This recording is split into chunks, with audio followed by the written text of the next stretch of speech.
So, Philippines versus Indonesia. So, Gilas versus Indonesia sa Southeast Asian Games. Semis. So, ako isa lang masasabi ko rito, no?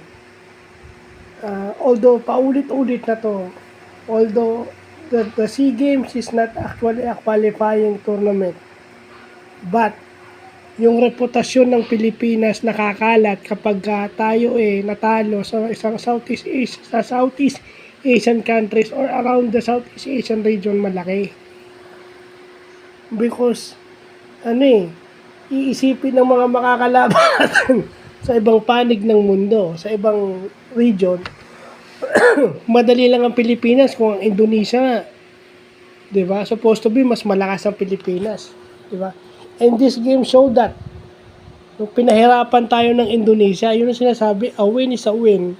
But we must take, the SPP must take into consideration yung quality o yung preparation time. Hindi porket, yun, habang gas-gas na yung preparation time at saka yung ganyan, that is the essence of forming a good team in every competition. Pagpalagay natin maroon tayo ng goal dito, binibigyan na natin ng kumpiyansa yung kalaban. So, hindi lang pwedeng dapat na nanalo tayo. Winning must be done properly. Which is, hindi binibigyan ng halaga ng mga basketball officials dito sa atin. So, paano natin papapatunayan yung sarili natin sa Southeast, sa international scene, kung mismo sa ating region, tinatalo tayo ng dapat mga tinatalo natin. Supposed to be tayo yung may pinaka-advanced na skills pagdating sa basketball. So kung dati si Poy Eram yung malaki, walang makatalo kay Eram. Ngayon nahihirapan na si Eram dahil si Eram lang mag-isa. Wala tayong ibang bigs maliban kay Poy Eram. Diba? Yun. I mean, yung individual talent lang ang nagdadala sa Pilipinas. Buti na lang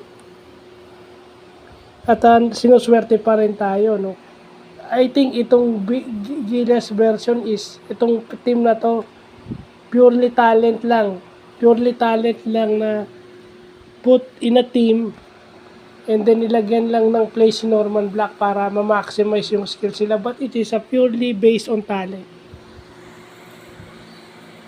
Which is, in the long run, a recipe for disaster. At sumasabay na nga rin itong Indonesia, malakas na to. Hindi na to pwedeng ismulin. Lahat na nakalaban natin sa SEA Games, sa basketball, sa men's basketball, hindi na natin pwedeng ismulin. So, yun lang po.